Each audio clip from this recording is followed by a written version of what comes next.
Who's that coming down the track? Who's that coming down the track? It's a mean machine in red and black. Mean machine in red and black. Ain't nothing finer in the land. Ain't nothing finer in the land. Them Georgia Nazis, Georgia fans. Them Georgia Nazis, Georgia fans. Go, go! Go, go!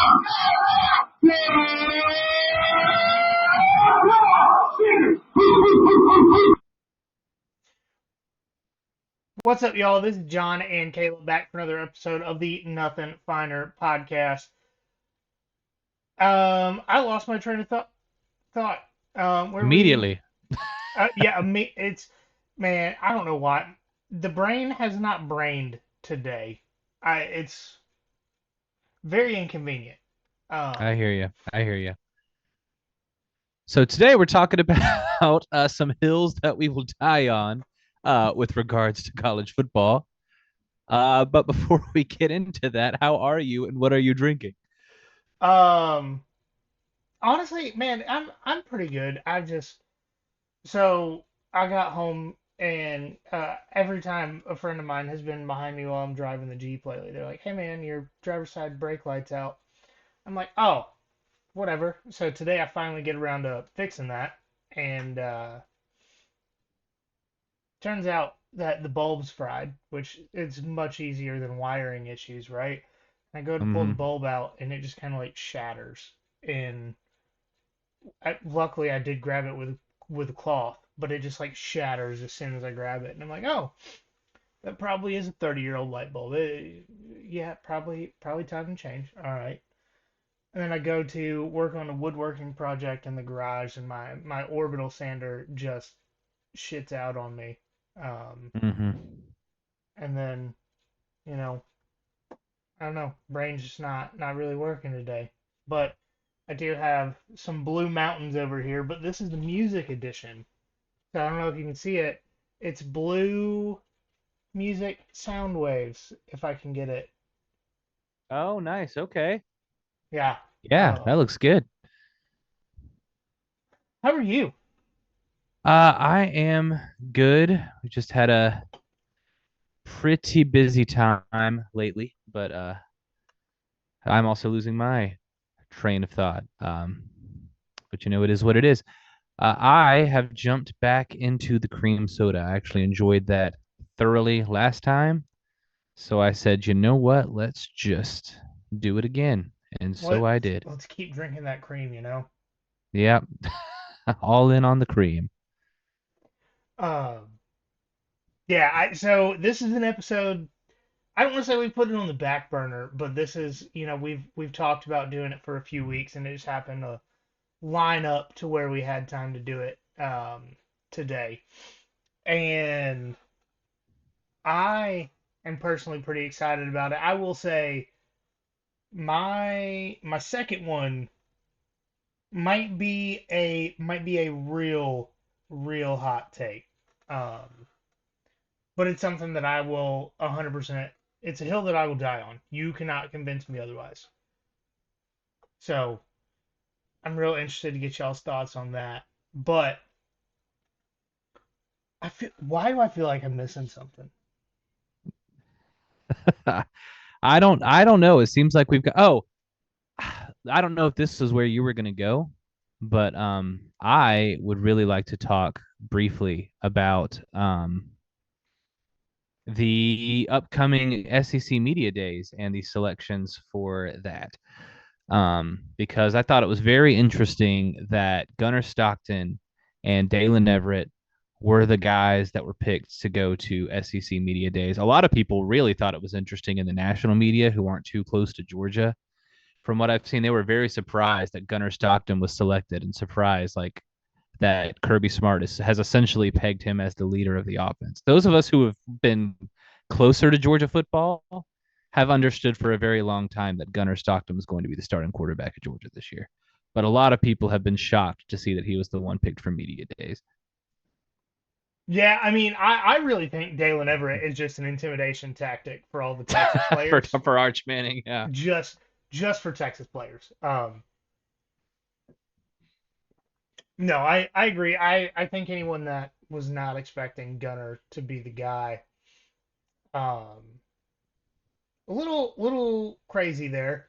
Uh, Kirby's entire tenure at the University of Georgia, he started, I guess, two true freshmen.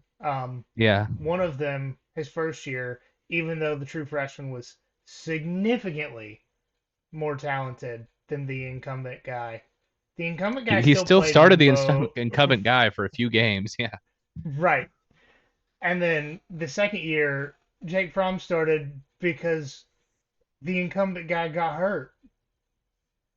And he It wouldn't seemed have without that. right. So Yeah, I don't. Whatever, man. Like, I don't know, yeah, what people were expecting, but yeah, Kirby's only I been do doing think this it for 9 does. years, and he's gonna change his ways this time. Yeah, for Okay. sure. I will say it does transition nicely though into your first hill that you're gonna die on here. So I don't know if you want Yes. to just go ahead and pop into that. Yeah. Let's go ahead and do that. And so mine is Jake Fromm was the best guy to start in 2018. I understand. I'm glad somebody's finally saying it, man. Like I understand that Justin Fields it was and still is a phenomenal athlete. I Hmm. do.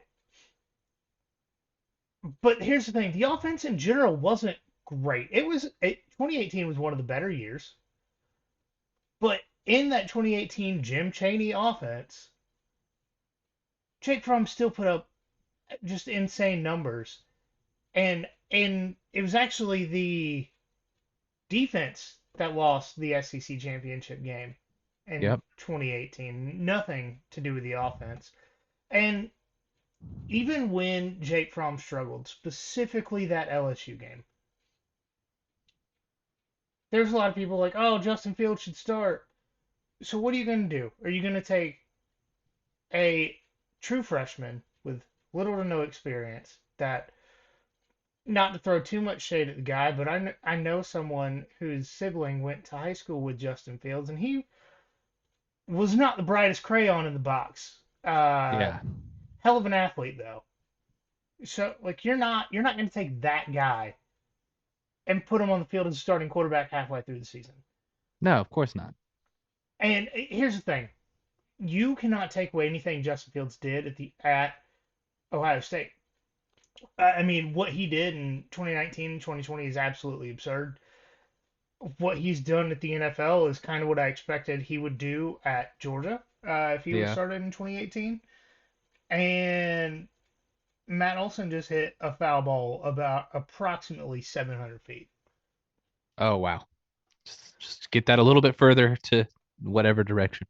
Oh yeah, it barely missed. But anyways, like Justin Fields, a phenomenal college quarterback, but the level of talent at Ohio State in 2019 and 2020 was a little bit different than the level of talent for the offense at Georgia in 2018.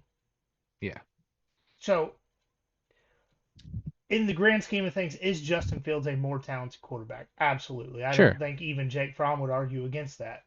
When you're talking about the situation with the team, the context of the season, and everything else, Jake Fromm was the only option to start in 2018.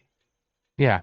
I think that there's this wild indication because you heard the same thing with Brock Vandagriff when he left Mm-hmm. that Kirby Smart doesn't know how to handle these guys. He should have played Brock Vandagriff just so he wouldn't leave, basically, even if he thought Carson Beck was the more experienced guy. Like, no, no. Kirby Smart is not going to be the kind of guy to get in a position where he is giving players playing time so he can beg them not to transfer out. If a player is going to transfer out because there's somebody, and I want to be very clear, by the way, about what I'm about to say. If somebody is transferring out because there's somebody who has been ahead of them since they got there and is continuing to be ahead of them, that's probably not the kind of person Kirby Smart wants on this team. And I'm saying that specifically in that context because, Carson Beck deciding he wanted to go to the NFL, figuring his draft stock getting high enough, and then coming back and Kirby telling him, "Oh, look, if you come back, I can't guarantee you're going to start because the guys seem to be rallying around Gunner right now." Mm-hmm. I'm I'm not going to fault Carson for transferring then because he was No. ahead of him and got passed up. I would say the same thing about Jacob Eason. I would say the same thing about JT Daniels. That's just how it goes sometimes. Yeah. Uh, Especially I mean, all three of those situations, it was an injury that took the guy out of the game, and they just lose their job because the guy is performing better than them, or the team rallies around them, or in Carson's situation, I know on the show we like to dump on Carson quite a bit. It's just fun, um, but there's a lot surrounding the circumstances in which he left. Are a good bit of those his fault? Sure. Possibly, yeah, Yeah. probably. Does it appear that very few people on the team actually like Carson Beck by the end of the season? Yeah, absolutely. I would say so. But he still attempted to play his ass off for the team. Like I'm not mad at him as a person for transferring specifically. He did the best thing for him. But is it his fault he got in that situation? Mostly, yeah. Yeah, I would say so. All right, so now it is my turn to die. Just like uh, my birthday last week reminded me that I'm inching ever closer and ever closer to death itself. So it's time for me to die on a hill. And that hill is going to be that the hit Javon Bullard gave to Marvin Harrison Jr. in the Peach Bowl was the cleanest hit in the history of college football. And my first take and my second take kind of go together, but I'm going to start with this very specific one. Maybe that's an exaggeration to say it's the cleanest hit in the history of college football.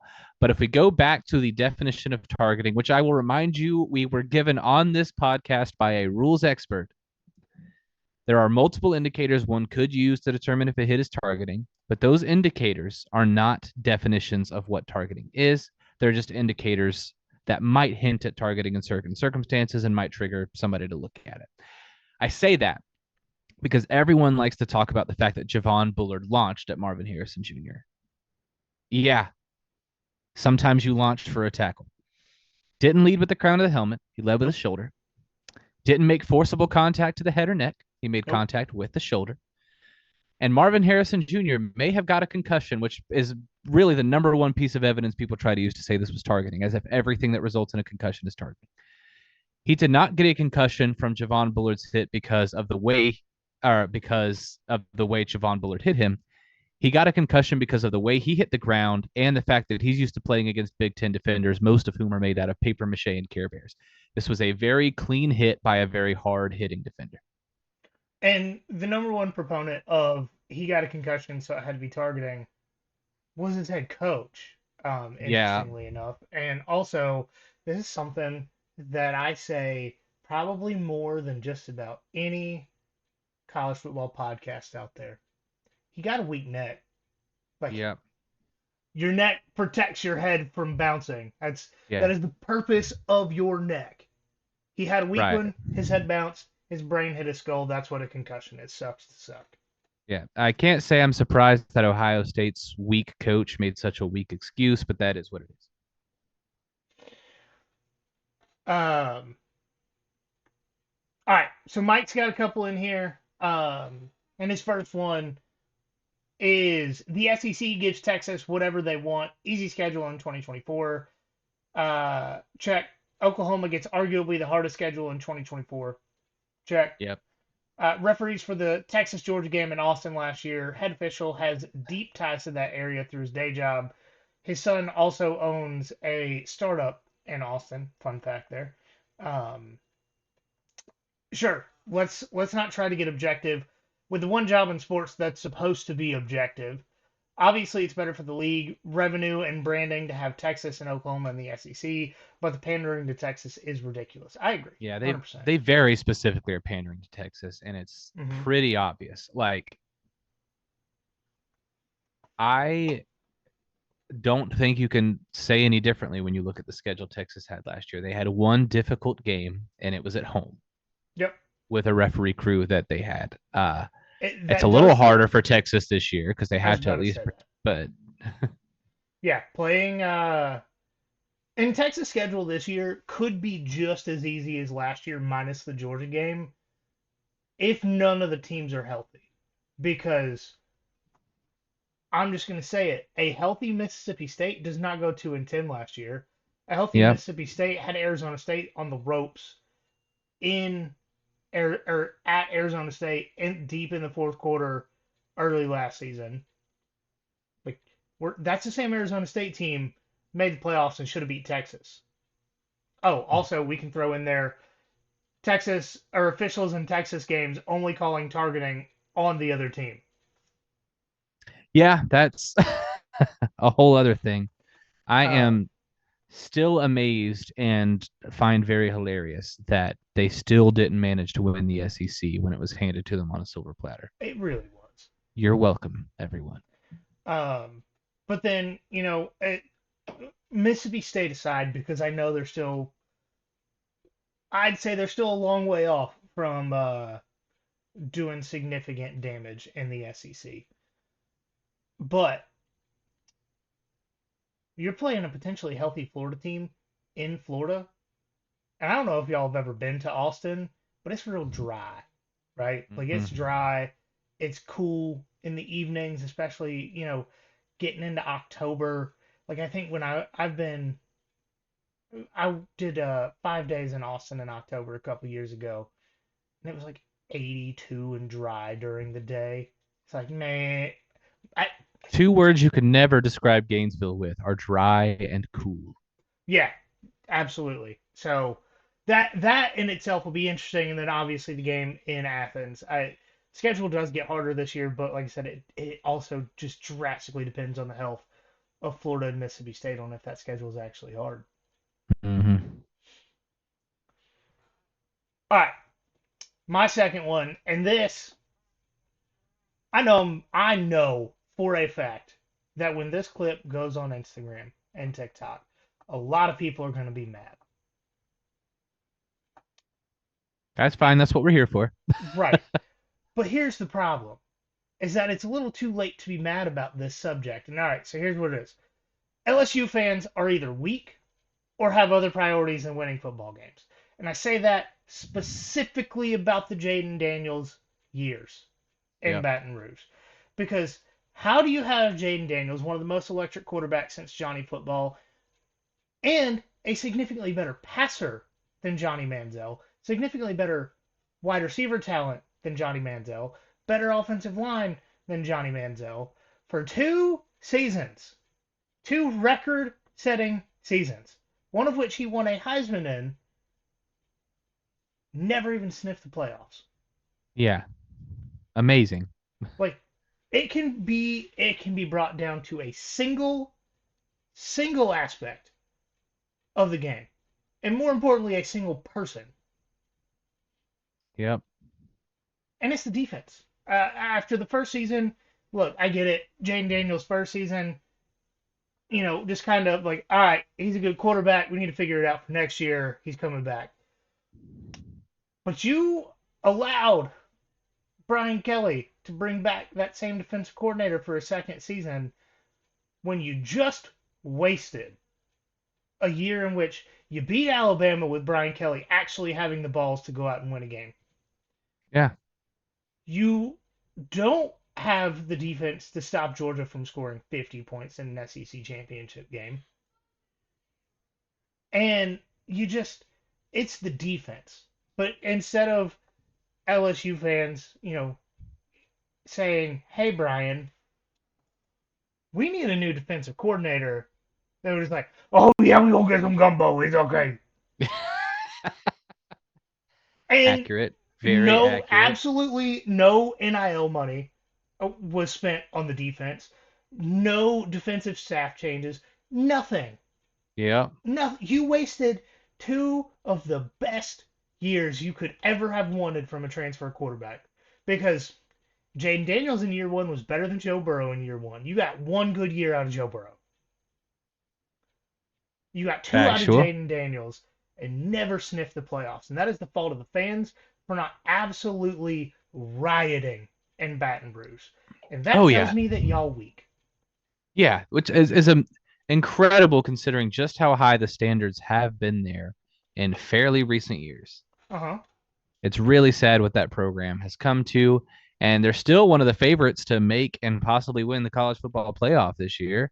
What's wild Uh, is right now an LSU fan will try to fight you in the street over saying Garrett Nussmeier's not that good, but they I didn't know. speak up about saying they wanted a new defensive coordinator and like trying to do something with the second best quarterback they've ever had.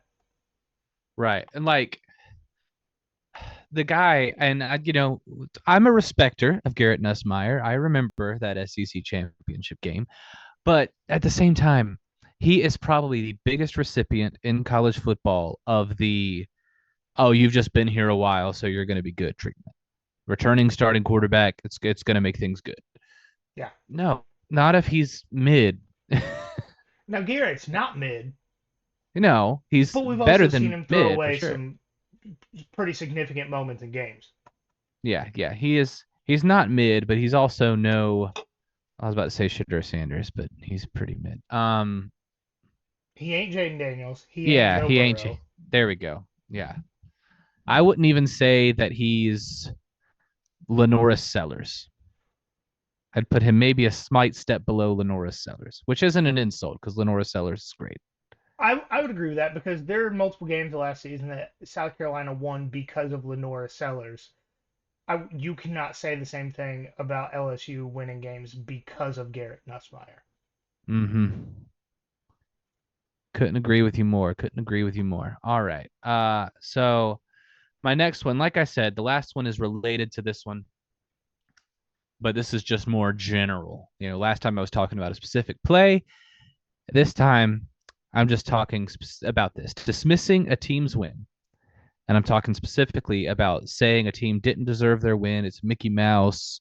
They didn't actually accomplish this, whatever, because of injuries to their opponent or bad calls by a referee or other factors that happen in literally every football game does nothing but reveal you to be a weak, excuse making crybaby. Now, again, let me be clear. Those things can be talked about to add context to a game. I have no problem with that. It's okay for Georgia fans to talk about the fact that the Isaiah Bond fourth down catch in the 2023 SEC championship game was a bogus call. We have on this podcast many times. What we don't say, except in jest maybe, is that Alabama has a Mickey Mouse fake SEC championship from 2023. They did earn it, even if part of the road to it was a little fortuitous for them. I'm not somebody who says that they should have an asterisk next to that, and neither should you. No, but Michigan should have an asterisk next to that title. Yeah, actual cheating is a reason to say that. But I will say bad calls by a referee are probably the most understandable reason to talk like this. You shouldn't do it, but it's a little bit understandable. At least something unfair has happened. Like Tyler Simmons being on sides. Yeah, exactly.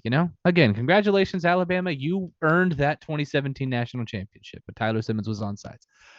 When it comes to injuries, unless someone came into the locker room and took out somebody's knees with a sledgehammer, nothing unfair has happened. It's just part of the game. And yet, Alabama fans love to tell us that our 2021 national championship is a Mickey Mouse championship because a couple of guys got injured.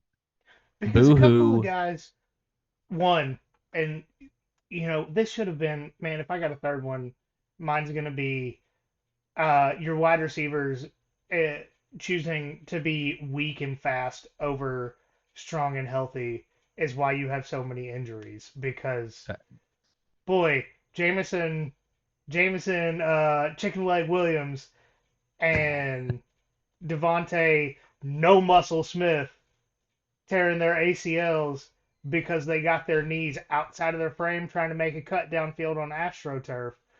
What? You're telling me you have no muscle definition in your legs and you make a cut outside of your body on AstroTurf and pop something in your knee? No way! No. Wow. Yeah.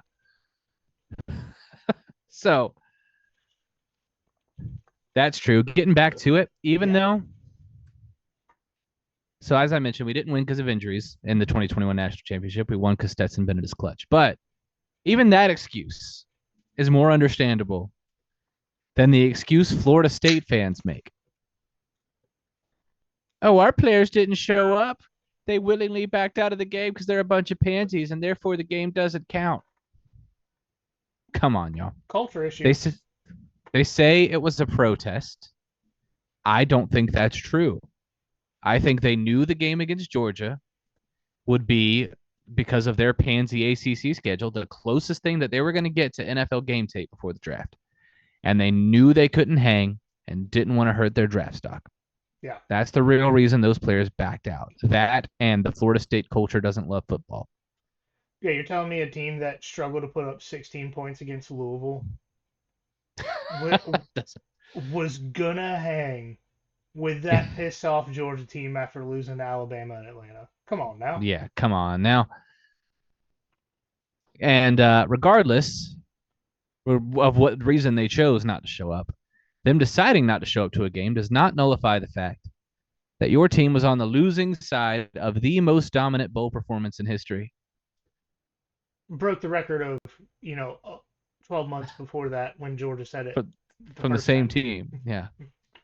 Less than 11 and a half months.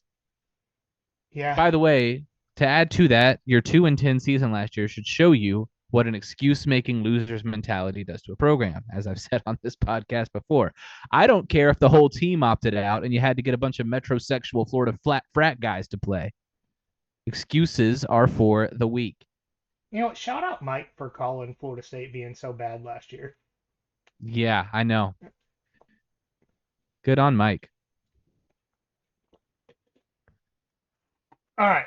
No, I agree with that 100%. And some people have said to me before after listening to the podcast that we do that, and I'm like, no, no. We talk about factors and context of the game. We talk about a lot, like even in the Sugar Bowl last year when I was there, I was like, there's certainly some things that should have been called and were not, and were called and shouldn't have been. But at the end of the day, the team still sucked in that game. Yeah. Like 2 or 3 calls does not change the outcome of the Sugar Bowl. Right. Unless those 2 or 3 calls are like, you know, Hail Mary completed passes where they call offensive pass interference out of nowhere. Like there are certainly calls that do define games, few and far between. But no, like talking about a bad call or an injury doesn't nullify no. the results of the game. It's just something you talk about as part of what happened. All right, so I'd like you to start with Mike's next one because I do have notes on this one. Okay.